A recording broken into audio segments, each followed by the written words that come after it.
The solicitor's letter, crisp and formal, had landed on my desk like an errant snowflake on a meticulously catalogued shelf, an inheritance.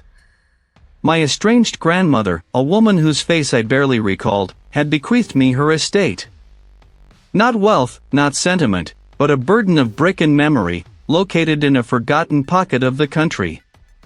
My life, until that point, had been a series of neat rows, indexed and cross-referenced. I was an archivist, a keeper of ordered narratives, and the thought of inheriting a century of someone else's chaotic existence felt less like a gift and more like a looming, unsorted disaster. Yet, the obligation was undeniable. The drive stretched into an afternoon haze, the highway giving way to winding country lanes, then to a track barely wider than my vehicle. Trees, ancient and gnarled, formed a tunnel of shadow, their branches clawing at the sky, their roots buckling the asphalt. The air grew heavy, thick with the scent of damp earth and decaying leaves, a smell that clung to the inside of my nostrils long after I had lowered the window. The silence, too, was profound, broken only by the crunch of gravel beneath my tires and the distant, mournful cry of a bird I couldn't identify. Then, through a sudden break in the arboreal canopy, it appeared. The manor. It did not merely sit upon the land, it loomed, a hulking silhouette against the bruised twilight sky. Chimneys, once proud, now leaned precariously, like broken fingers pointing accusatorily at the heavens. I killed the engine, and the world collapsed into an absolute stillness. Not the quiet hum of a well-maintained library, but a suffocating, ancient hush that seemed to absorb all sound. The gate, wrought iron lacework consumed by rust, stood half ajar, groaning faintly on its hinges in a non-existent breeze. The manor seemed to swell, to breathe, its sheer mass a silent pressure against my chest. I retrieved the heavy brass key, provided by the solicitor, from my satchel. My grandmother, I mused, had never been one for trivialities, and this key, solid and uncompromising, felt like an extension of her reclusive spirit. As I approached the door, a faint, metallic tang, like old pennies and forgotten rain, permeated the air. I inserted the key. A final, guttural thunk, and the door was unlocked. I pushed. The oak groaned, protesting its long slumber, and swung inward with agonizing slowness. A gust of stagnant air, thick with dust and the cloying sweetness of rot, billowed out, catching in my throat. I stepped across the threshold, into the maw of the house. The entrance hall was a cavernous space swallowed by gloom. The air inside was heavy, still, as if time itself had ceased to flow within these walls.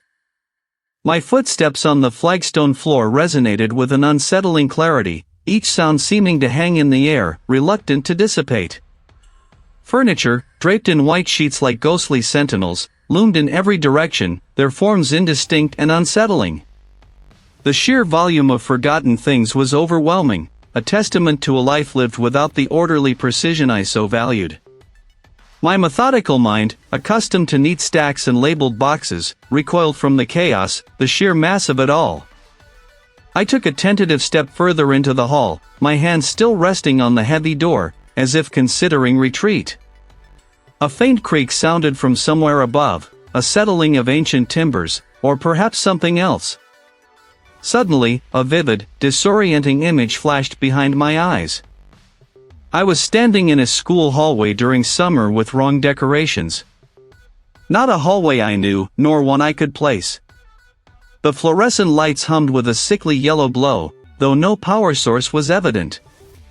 Faded streamers, green and purple, drooped from the ceiling, their cheerful colors at odds with the profound emptiness of the space. A half-deflated balloon, shaped like a grinning clown, lay in the corner, its painted smile fixed and unsettling.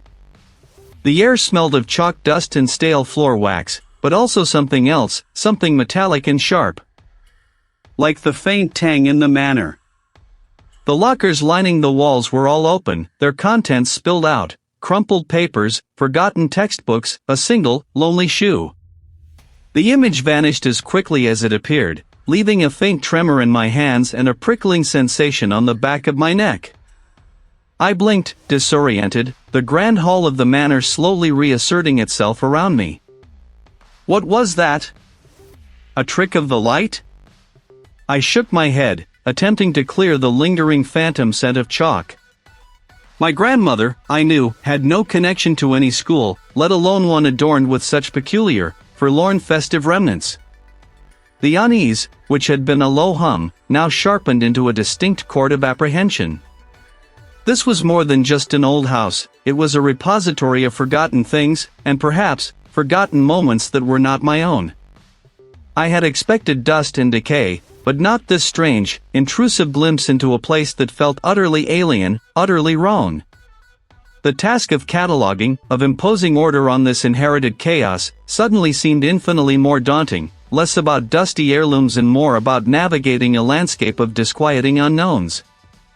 I closed the heavy door behind me, the sound a dull thud that sealed me within the manor's silent, watchful embrace.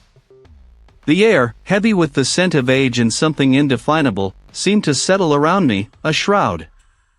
The manor, when I finally arrived, was less a dwelling and more a mausoleum of forgotten things. Its gables clawed at a bruised sky, slate shingles like scales flaking from some ancient beast. The solicitor, a stoic man whose face betrayed no emotion beyond professional disinterest, had handed me a heavy, ornate key and departed with a curt nod, leaving me to the silence. A silence that already felt deep, ancient. My first task, I decided, would be an inventory, a systematic cataloging of the chaos. This was my métier, after all. The dust, thick and venerable, lay like a shroud over every surface, a testament to years of neglect. Cobwebs, spun with an artistry that defied mere insect, draped from chandeliers that once glittered, now merely hung like skeletal cages. I began in the main hall, a vast, echoing space where light struggled to penetrate the grime-filmed leaded windows. Bookshelves, groaning under the weight of countless tomes, lined the walls, their spines cracked, their titles faded. My fingers, accustomed to the crisp edges of archival folders, traced the rough, velvet-like texture of dust on a mahogany banister. Each step on the creaking floorboards felt like an intrusion, a desecration of the manor's slumber. Days bled into a week. My hands grew grimy, my shirts perpetually smudged. I sorted, dusted, and filed, a solitary sentinel against the encroaching disarray. The house, however, resisted my meticulous efforts. It seemed to breathe around me, a subtle shifting of timbers, the sigh of wind through ill-fitting panes. I often found myself pausing, head cocked, listening to the house's low hum, trying to discern if the sounds were merely structural or something more. Attentive. Curiosity, that persistent demon of the archivist, urged me on. I pressed, I prodded, and with a faint click, a section of the ornate wainscoting swung inward, revealing a narrow, unlit passage. It carried the scent of dry paper and something vaguely mineral, like unearthed stone. Fumbling for my lantern, I stepped into the hidden space. The passage was short, opening into a small, circular room, a study, I realized, unlike any other. This was my grandmother's sanctum, a place deliberately concealed. The room was a maelstrom of esoteric learning. Every surface groaned under stacks of notebooks, loose leaf papers, and peculiar artifacts. There were no comfortable armchairs, no inviting hearth. Instead, a large, heavy oak desk dominated the center, its surface scarred with ink stains and faint, circular impressions. A single, high window, barred and grimy, offered a sliver of gray light. My gaze fell upon the desk's contents. Not the orderly ledger's I might have expected, but a chaotic sprawl of handwritten notes. The script, once elegant, had devolved into a frantic scrawl in places, punctuated by hurried sketches. They detailed observations, dates, and increasingly frantic warnings. Her mind, once perhaps sharp, had conjured phantoms from local folklore. A local superstition, a children's tale to keep them from wandering too far into the woods. Nothing more. This was merely the sad testament to an old woman's decline, her eccentricities manifesting in a macabre obsession. I sighed, a puff of dust rising from the papers. It was a shame, really. All this effort, wasted on a phantom.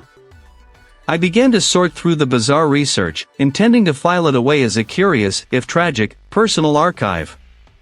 As I leaned closer to decipher a particularly dense passage, a faint sound brushed past my ear. So fleeting, so tenuous, I almost dismissed it as the house settling.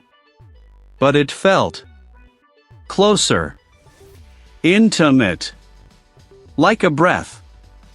I straightened, turning my head sharply. The small study was empty save for me. The air was still, heavy. My own breath hitched. Imagination, I told myself, you're tired, Arthur.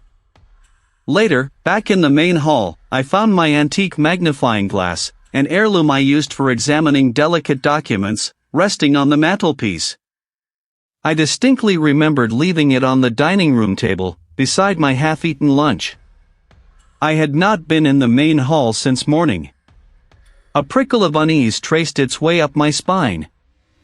Had I merely forgotten? My memory, usually a steel trap for details, felt suddenly porous. The sun dipped below the horizon, painting the grimy windows in hues of bruised purple and faded orange. I lit a few oil lamps, their flickering flames casting dancing giants on the walls.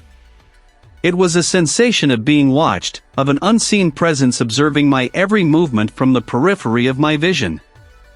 I spun around, my heart giving a sudden, uncomfortable lurch against my ribs. Nothing. I shivered, pulling my cardigan tighter.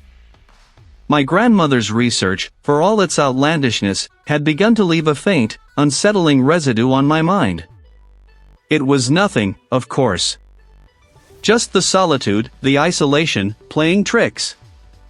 I was a rational man, an archivist of facts.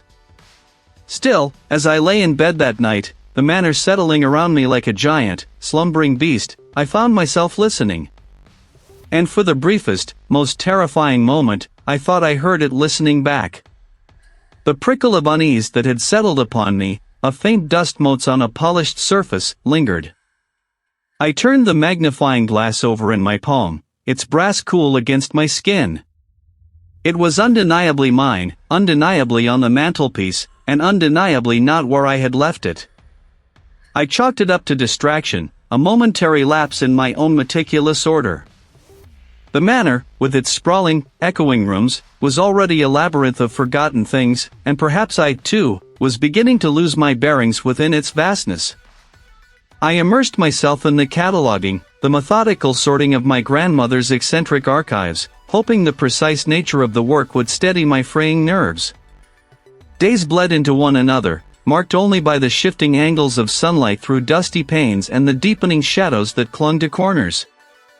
It was during these long, silent hours that the whispers began anew, no longer the fleeting, phantom rustles I had dismissed before, but something more insistent. A low, sibilant murmur, like dry leaves skittering across flagstones in a windless night, would curl around the edges of my hearing. I would pause, pen hovering over a ledger, and strain. Only the ancient house breathing its slow, creaking breath. I told myself it was the settling of old timbers, the wind finding a new crack in a forgotten window frame. The isolation was playing tricks, surely. Then came the small, insidious ruptures in my own memory.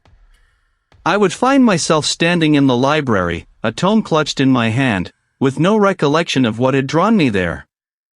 A mild irritation would bloom, quickly dismissed as fatigue. I was working long hours, after all, and the air in the manor was thick with the scent of aged paper and something indefinably stale, a perfume of disuse. One afternoon, I set my pen down on my desk, intending to retrieve a specific journal from a shelf just across the room. I took 3 steps, and the thought evaporated.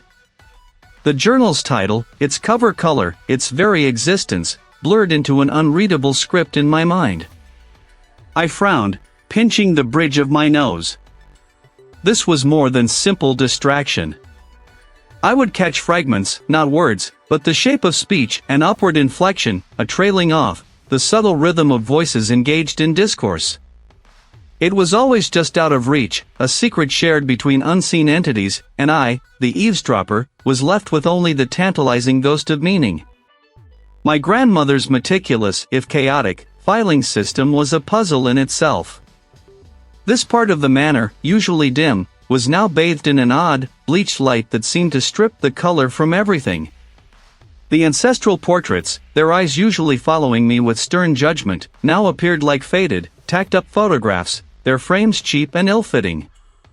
The sudden, stark contrast between the austere, institutional feel and the incongruous grandeur of the remaining antique furniture, a heavy velvet chaise, a towering grandfather clock with a chipped face, made my breath catch.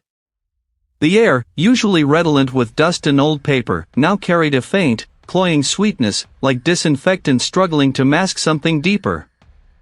I blinked, shook my head, and the illusion fractured, then dissolved.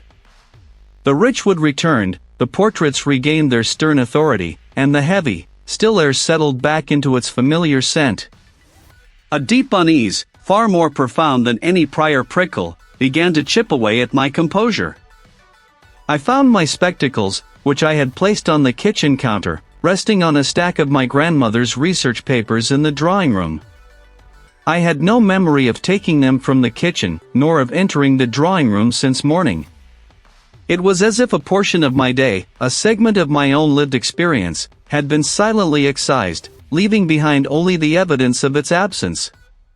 My rationalizations, once so robust, began to fray at the edges. Stress. Isolation. The sheer strangeness of the house.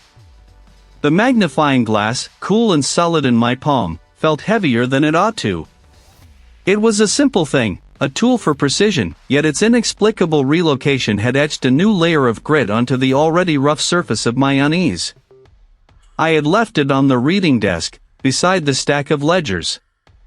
Now, here it was, resting innocently on the mantelpiece, a silent, brass-rimmed eye watching me from across the room. This house, it seemed, had a subtle, unsettling way of rearranging its own truths. Sleep offered no respite, only a parade of half-formed images, a vast, echoing chamber filled with forgotten faces, a silent presence at the periphery of my vision, a whisper that dissolved before it could form words.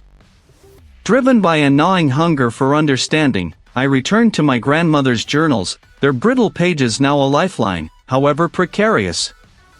The study, usually a sanctuary of order, had become a war room, strewn with maps, transcribed notes, and photocopies of obscure regional histories. Her hand script, usually elegant, grew frantic in later entries. The ink bled in places, smudged as if by a trembling thumb. He had meticulously catalogued the disappearances, the cases of sudden, inexplicable memory loss, the individuals left hollow-eyed and vacant. The silence, one entry read, is not an absence of sound, but a presence of absence. They became shells, their internal landscapes scoured clean. I had meant to call the solicitor yesterday, to discuss the estate, to perhaps even arrange for a valuation.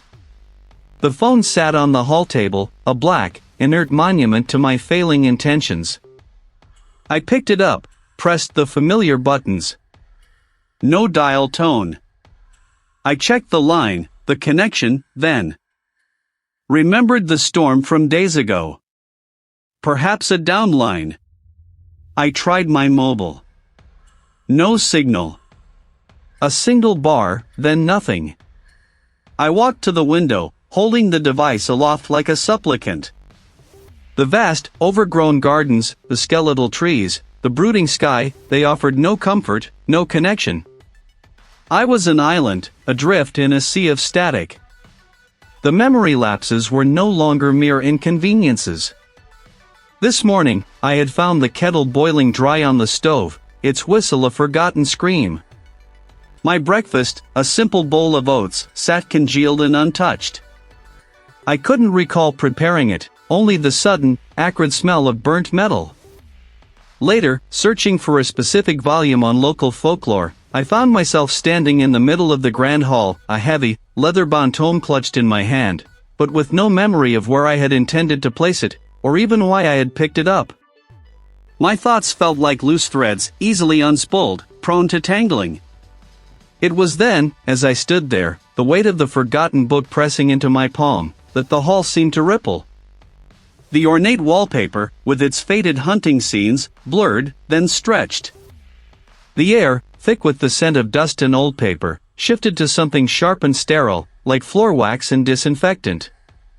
Tattered streamers, remnants of some forgotten, out-of-season festivity, drooped from the lockers lining the walls. My breath hitched. Then, with a shudder, the illusion fractured, the manor reasserting its grim reality. My heart hammered against my ribs, a frantic drum against the sudden, overwhelming wrongness of it all. Had I imagined it? Was this another trick of a fatigued mind? I stumbled back to the study, my hands trembling as I riffled through more journals. My grandmother's final entries were less coherent, more desperate.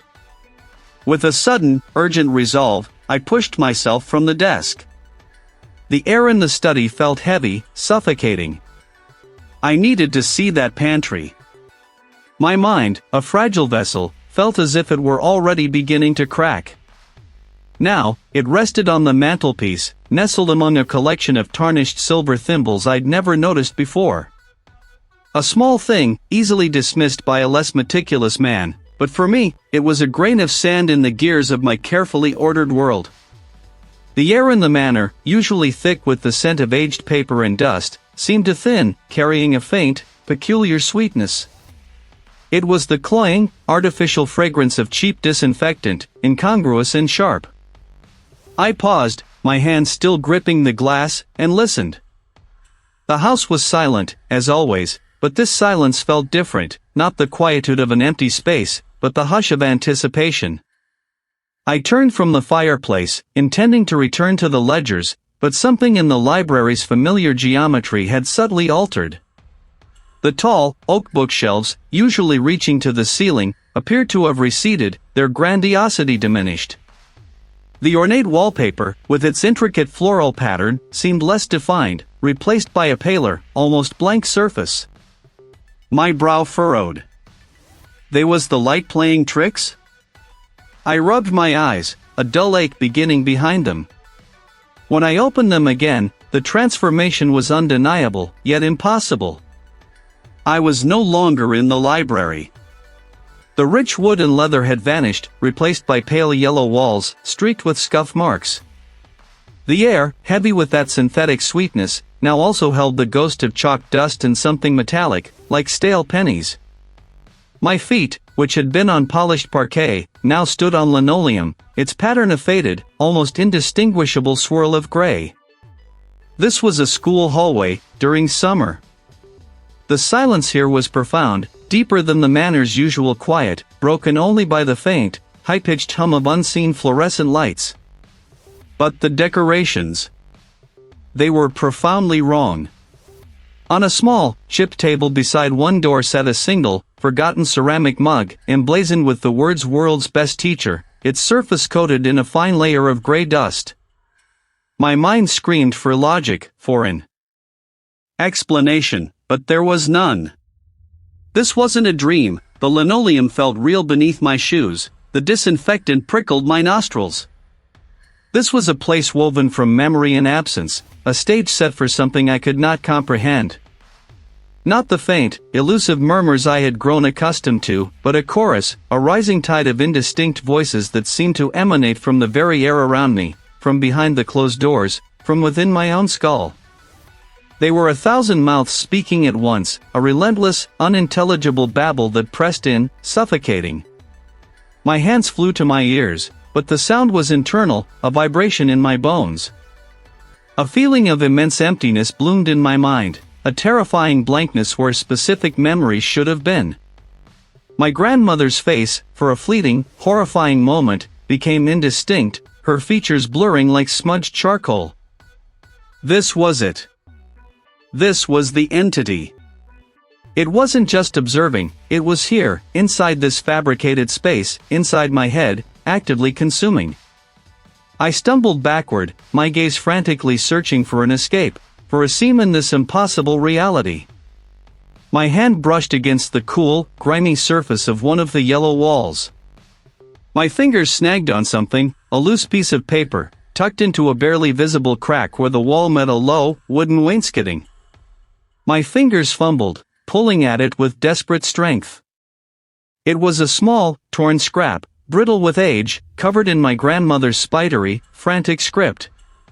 The words were uneven, some almost rubbed away, others gouged into the paper as if with a dull nail. Not research. A shield. The names. You must remember them. Every one. It starves on memory. I built the maze.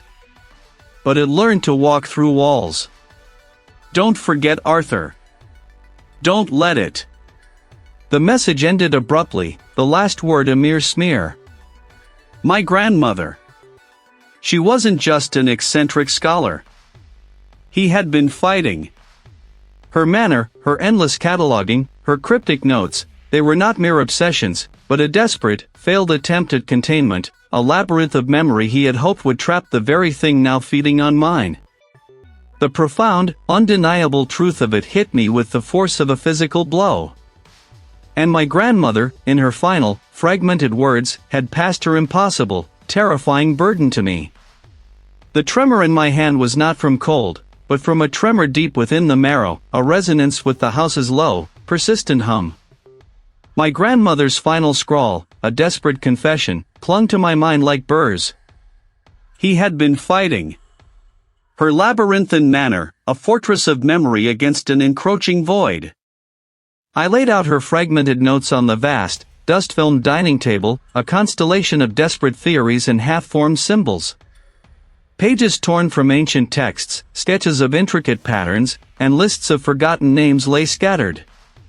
My eyes darted across the chaotic tableau, seeking a pattern, a path, a weapon. My grandmother, in her frantic script, had alluded to anchors and boundaries. I traced a crude diagram of what looked like a coiled serpent devouring its own tail, surrounded by a series of repeating sigils. What did it mean? A ward? A trap? A prayer? I reached for a specific note, a page with a stark drawing of a keyhole, but my fingers brushed against empty air. Had I moved it? No, I was sure it had been there, just moments ago, next to the brittle photograph of a child's forgotten toy. I searched, my gaze sweeping the table again, but the page was gone. Or had it ever been there? I stood, pushing away from the table, my legs stiff. A sudden, disorienting shift seemed to ripple through the floorboards beneath my feet. The walls, once familiar in their peeling grandeur, now seemed to stretch, to warp. I needed to focus, to ground myself. What was it I needed? The name of my childhood street? My mother's maiden name? The details felt hazy, like images seen through frosted glass. I could almost grasp them, almost. But they slipped, shimmering away into the quiet. I pushed through a heavy oak door, one eye. Was certain led to the disused conservatory, but found myself instead in a long, echoing corridor. It was a place utterly alien to the manor's architecture, yet undeniably there. The walls were painted a pale, institutional green, scuffed and marred by countless unseen shoes. Fluorescent lights, flickering weakly above, cast a sickly yellow glow that made the dust motes dance like frantic spirits. A deflated balloon, emblazoned with a smiling ghost, lay in a corner, its string trailing like a forgotten tether. The incongruity was a physical blow. I had never seen this corridor before, not in this house. Yet, here I was. My breath hitched. The house wasn't just old, it was unraveling. It was shifting. A faint, almost imperceptible hum resonated from behind a scarred locker door, one of a long row lining the corridor. This was different, a mechanical thrum, weak and irregular. I approached, my hand trembling as I reached for the cold metal. The locker was rusted shut. With a grunt, I forced it open, the hinges screaming in protest.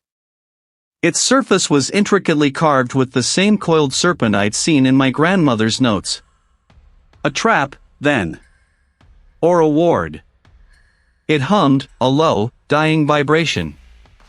From within the fissure, a faint wisp of something like smoke, or perhaps just the play of the sickly light, seemed to bleed out, dissipating into the stagnant air. This was it. Her last defense. And it was failing. The hum weakened further, a dying gasp. The crack widened, almost imperceptibly, as I watched. They were no longer just sounds, they were presences, pressing in from the green walls, from the flickering lights, from the forgotten depths of the manor itself. My grandmother's desperate attempt had crumbled. And I was left standing in the breach. He had been fighting. Her labyrinthine manor, a fortress of memory against an encroaching silence. But he had lost. The truth of that loss, a bitter, metallic taste, filled my mouth. My gaze fell upon a small, leather-bound diary, half hidden beneath a stack of brittle maps. It was unlike her other journals, lacking the meticulous cataloging, the frantic cross-referencing. This one was slender, its cover smooth from years of handling. I opened it, my fingers tracing the faded ink. The handwriting was hers, but shakier, the script deteriorating with each page. It chronicled not the entity, but her. August 14th, the edges blur. The faces. I see them, but they slip. Who was that man in the photograph? My father? I remember a laugh, a certain tilt of his head, but the details. They are water through a sieve. September 3rd. It hums. I try to recall the names of the flowers in my garden, but only their colors remain, vibrant yet unattached to a word. October 21st. It wants more than just a memory.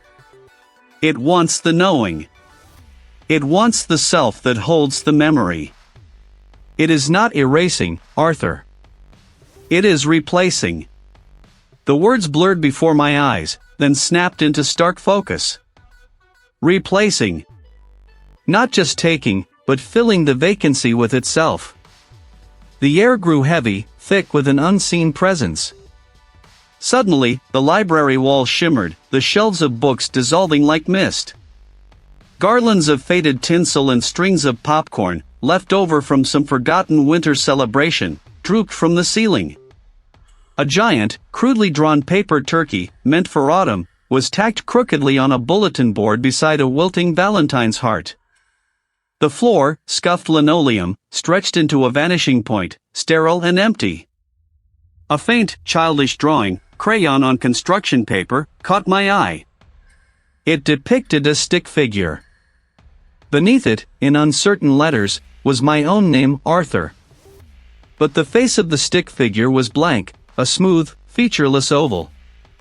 And as I stared, the image seemed to ripple, the blankness expanding, bleeding into the paper, consuming the name itself. Who are you, Arthur? What defines you? The meticulous order, the catalogued past? What if the order becomes chaos, and the past, a blank slate? The hallway twisted, the wrong decorations now mocking, grotesque. A. Santa Claus made of cotton balls hung next to a jack-o'-lantern with empty, staring eyes. Each item, out of place, out of season, screamed of a corrupted timeline, a fractured reality. The vision dissolved, and I was back in the library, gasping, my hands pressed against my temples. The diary lay open, its pages now seeming to pulse with a malevolent light. It is not erasing, Arthur. It is replacing. My grandmother's final, desperate insight. She hadn't merely lost her memories, he had lost herself. The entity hadn't just fed, it had occupied. And now, it was my turn. It craved the very architecture of my being, my meticulous nature, my inherent need for order, my identity as an archivist, a keeper of what was. It wanted to twist that into an echo of its own silent, consuming nature. The blank face in the drawing, my name devoured, that was its ultimate goal. It didn't want my memories, it wanted myself to be its new memory. My grandmother's notes, fragmented as they were, hinted at a desperate strategy to create an anchor, something so intensely personal, so deeply ingrained, that it could not be easily consumed. He had tried with the manor itself, a physical manifestation of memory. But a house, however grand, was ultimately inanimate. I needed something living, something within me. I looked around the library, the shelves now seeming to loom like silent sentinels. I had to choose. Not a memory, for memories could be corrupted. Not a name, for a name could be erased, but something deeper. My will. My defiance. My absolute refusal to become another blank face. My grandmother's struggle had been a desperate, ill-informed defense. Mine would be a desperate, informed stand. I would not merely exist, I would be. I would remember myself. I closed the diary, its leather cover cool beneath my palm. The final battle was not for my memories, but for my very soul. And it would begin now. The hallway twisted, the wrong decorations now mocking, grotesque. This wasn't just a memory, it was a demonstration, a cruel exhibition of what the silence could do. I stood rooted in the phantom space, the air thick with the scent of dust and forgotten chalkboards, yet laced with something else, a metallic tang that tasted like static on my tongue. The summer light, pale and indifferent, streamed through high, grimy windows, illuminating motes of dust dancing in the stillness. A basketball hoop, net torn, hung forlornly at one end, a stark contrast to the tinsel and fake cobwebs draped over lockers. My own breath seemed too loud, a ragged intrusion in the profound quiet. Memory is its meal. To remember too loudly is to burn. Burn. Yes, I understood now. She hadn't been trying to appease it, but to overload it. To offer a feast so rich, so dense with detail, that it would choke on its own hunger, or perhaps, be temporarily satiated, pushed back by the sheer volume of recollection. My own memories, once so meticulously filed, were now scattered leaves in a rising wind. I tried to grasp a name, a date, the face of a loved one, and found only a blurry impression, a vague warmth, a shape without edges. It was weaving its intricate tapestry of nothingness, pulling threads from my past, leaving gaping holes. But I was Arthur. An archivist. My life's work was the preservation of what was forgotten, the ordering of chaos. This was my battleground, and my archives, my mind, were under siege. I closed my eyes, not in surrender, but in a deliberate act of inward focus. I forced myself to recall. Not just a memory, but the memory. The one my grandmother had hinted at, the one that held the key to her obsession, the one that was both origin and weapon. It was the memory of the fire. The one that consumed the old library wing of the manor, years ago, when I was a boy. The smell of burning paper, acrid and sharp, filling my lungs. The frantic shouts of the groundskeeper. The sight of my grandmother, wild-eyed, standing amidst the embers, not crying for the lost books, but staring at the newly exposed. Blackened stone wall, a look of grim satisfaction on her face. He had caused the fire. Not to destroy, but to reveal. To burn away the mundane, to expose the truth of the house. I saw the curled edges of the singed manuscripts, felt the heat on my face, heard the crackle of burning oak. I remembered him words, whispered to me weeks later, some things must be purged, Arthur, for greater things to be seen. The silence shrieked, a soundless tearing at the fabric of my being. It was a backlash, an invisible force trying to rip the memory from me. My head throbbed, a drumbeat of agony behind my eyes. I felt a profound loneliness, a sensation of being utterly adrift, all connections severed. It wanted me to forget my grandmother, to forget my own name, to forget the very act of existing. But I pushed back, channeling her madness, her determination. I didn't just remember, I relived. I forced every detail of that fire, every nuance of her expression, every echo of her voice, into the forefront of my awareness. I wasn't just recalling, I was broadcasting, a furious, vibrant explosion of personal history. The hallway flickered. The grotesque decorations blurred, melting into indistinct smudges of color. The walls themselves seemed to ripple, as if the very structure of the building was struggling against an unseen current. Then, a sudden, violent expulsion. Not a sound, but a feeling of being thrown, hurled through an invisible barrier. I opened my eyes, gasping. I was no longer in the phantom hallway. The late afternoon light, filtered through the stained glass window above the grand staircase, cast fractured patterns on the floor. It was real. Solid. Unwavering. The metallic tang was gone, replaced by the familiar scent of old wood and forgotten dust motes. I pushed myself up, my limbs heavy, my head aching with a dull, persistent throb. I felt different. Lighter, yet profoundly exhausted. I walked to the grand mirror, its silvered surface reflecting my haggard face. I touched my cheek, then my temple. I felt a strange emptiness behind my eyes, as if a section of my brain had been scooped clean. I could see her, vaguely, a kind smile, but the details. They were hazy, indistinct. My childhood home, the street I grew up on, my favorite book as a boy, all were present in broad strokes, but the vibrant textures, the specific smells, the forgotten conversations, were gone. Eroded. But it had not left me untouched. It had taken its tithe, a quiet subtraction from the sum of my being. I was Arthur, the archivist. I had remembered, and I had survived. But the cost was profound. I had saved my core, perhaps, but the edges of my identity were frayed, permanently thinned. I was a man of fragments, standing in a house full of ghosts, not of the dead, but of the forgotten.